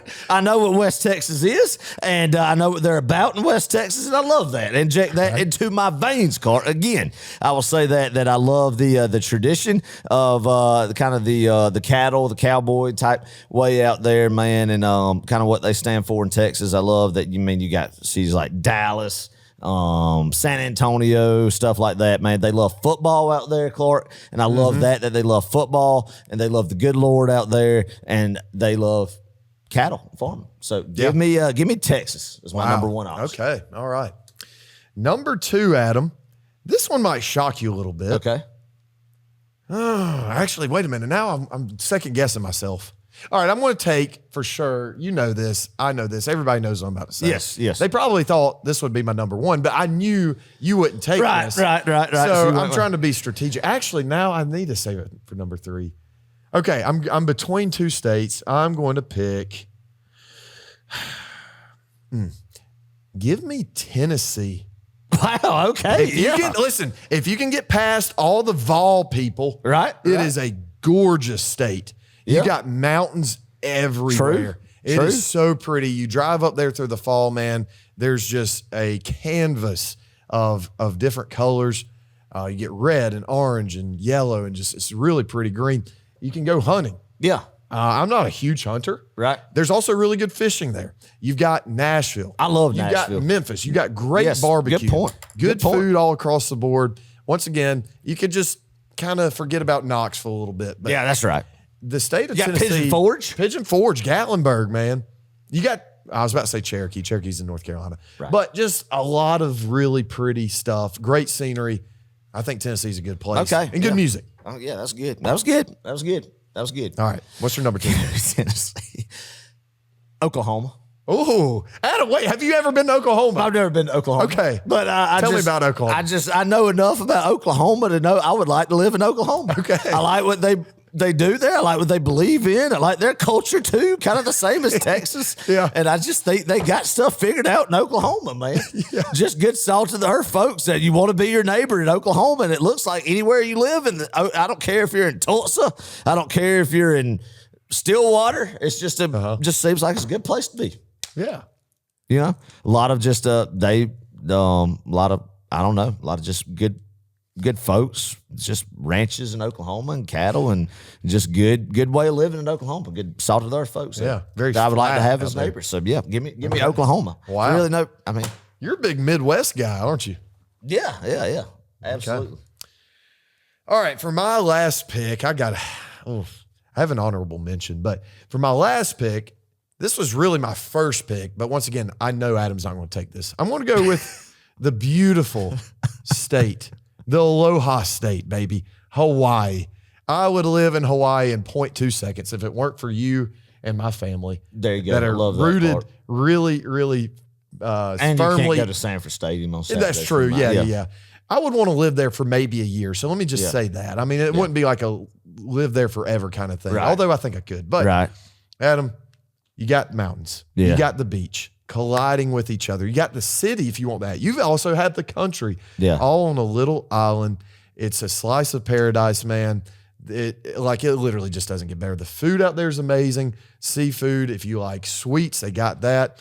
It's a melting pot. Yeah. It's a lot of different people. It feels like a little American island. I mean, that's literally what it is. But yeah, I mean, and also that's another thing. You have different islands, and each one of those islands offers different things. And you could go, if you get bored with one, you can just hop to another and just go visit. So yeah, I mean, I understand why that's appealing to people. It's just not me. I understand that, but I mean, I bet it's absolutely gorgeous. The pictures look gorgeous, and the pictures you've took, absolutely phenomenal, and I bet it's a good time. So yeah, that's a strong way to close it. Florida, Tennessee, and Hawaii. One just doesn't fit in that, Clark. yeah. But anyway, you're right. I get it. But yeah, True. I mean, good. True. Good. I tried to get a couple of different strong list. I like it. All right, Adam, finish it off. Montana. Oh, Montana. nice. I've never been to Montana. I haven't either. But from what I hear and see of pictures and stuff, beautiful land. Snow skiing, I like snow ski. Some ski resorts there. Beautiful, just mountain range, of course. Again, ranches, cattle. Kind of see where I'm going with all my trend, but I love the culture of Montana as well, from what I hear. So yeah, Texas, Oklahoma, Montana. I feel like if you lived in Montana too, you'd kind of be off the grid. And I'm sure a lot of places in Texas and Oklahoma too. Yeah, that's kind of what I'm going with, man. I like it. Kind of, so they have to have good like trout fit, maybe not trout. Oh, absolutely. Salmon. Absolutely, Do they have salmon fishing? Like, can you go in a stream and catch salmon? I don't know. I'm sure you can. Man. But I know. I mean, Montana would be a great place to live. Hope to make it there one day. But all my time and everything's going to Georgia football road trip all the time and money. Hey, I mean, instead of going to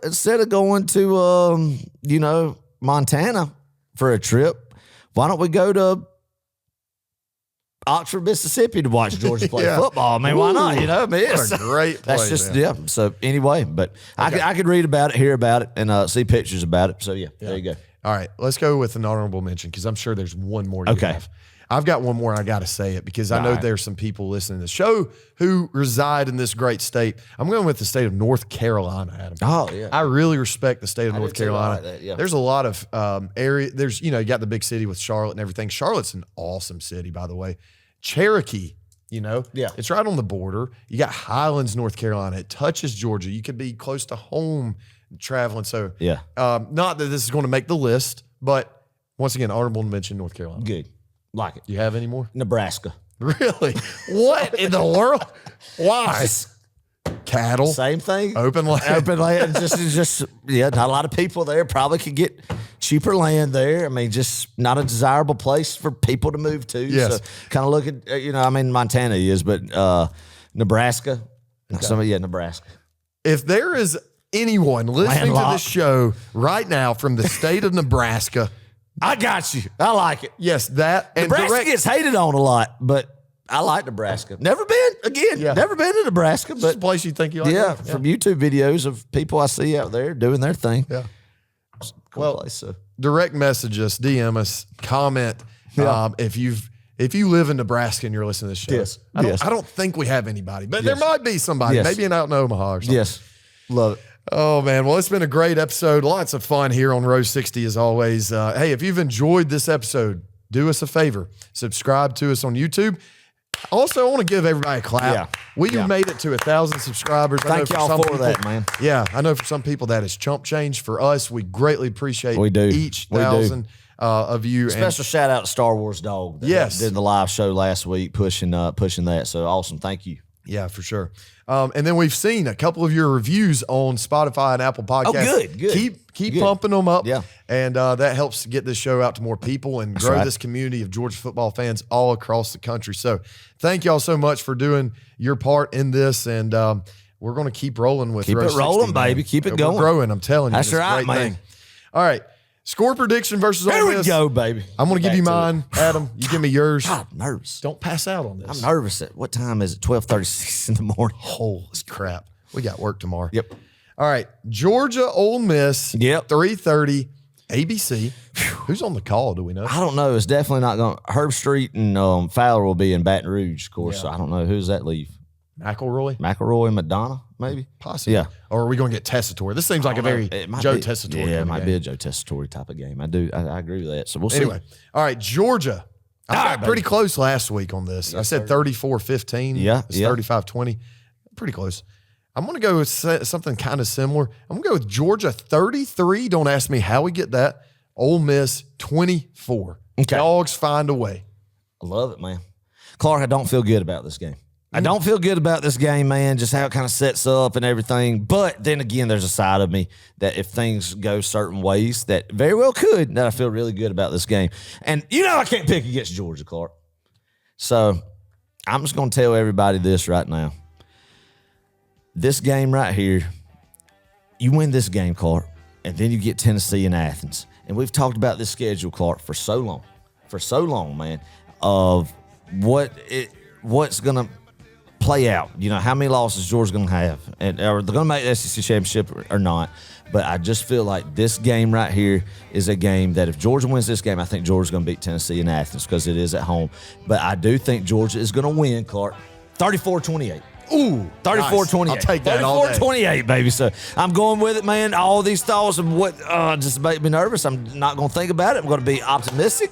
Glass half full. I think Georgia's going to find a way to pull one out in Oxford. Another big win. Another big battle-tested, big road environment, man. This team, and that's another thing. This team has been through two bigger crowd environments than what they're going to see in Ole Miss on True. Saturday afternoon, man. So it's not like I think that the atmosphere is just going to be too much for them.